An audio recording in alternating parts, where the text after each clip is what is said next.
the Caregiver Connection podcast by Best Care, where we dive into new topics each week, drawing inspiration from our insightful and educational blog posts.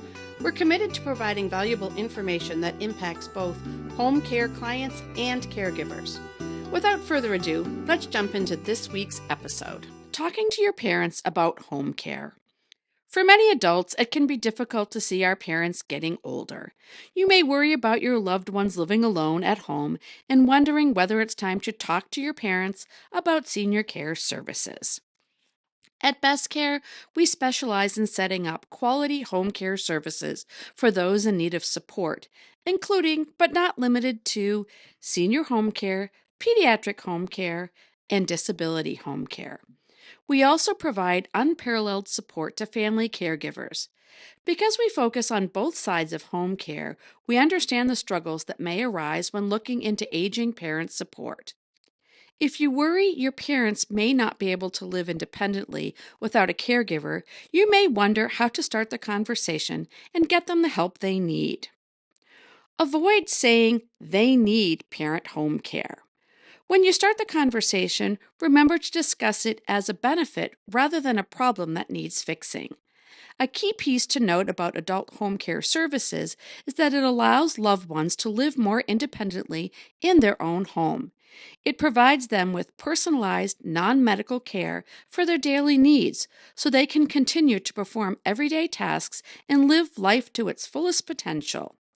In the same way, avoid talking about the risks you and your parents might be facing. Listing all the potential dangers and risks that they could experience will only serve to scare them and will probably produce a negative reaction. This is not a good way to start off home care, especially when you want their first impression to be positive. Ask for your parents' opinions. Instead of forcing the decision on them, ask your parents for their thoughts and how they feel about having someone around the house to provide professional home care services.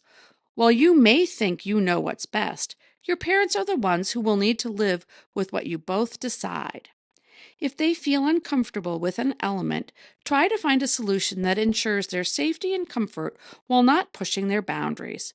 For example, many seniors are against having live-in care, but they would be more open to a daily or weekly visit from a professional. You can always start small and then work up once your parents are more used to the idea of home care.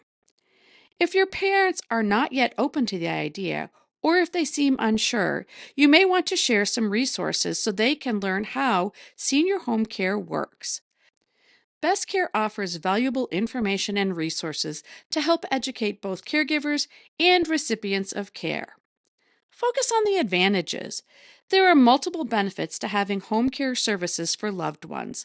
In fact, home care not only ensures a better quality of life for your parent, but it also gives the entire family peace of mind. Knowing that your loved ones are safe, well cared for, and looked after is what home care is all about. Thinking of it as something that benefits the entire family rather than just one individual can help everyone become more open to the idea. Bring an impartial person. To help us keep the conversation neutral, you can also try to bring an impartial third party into the conversation. This might be a trusted medical professional who your parents already know and like, or another family member or friend who can help share their opinions. Having an extra person also helps to make it feel like more of a conversation rather than you talking down or prescribing a new way of life to your parent. If you find this podcast helpful, share this with a friend, leave a review, and don't forget to subscribe. Contact us today for expert guidance and support. Visit bestcaremn.com. Thanks for listening to the Caregiver Connection.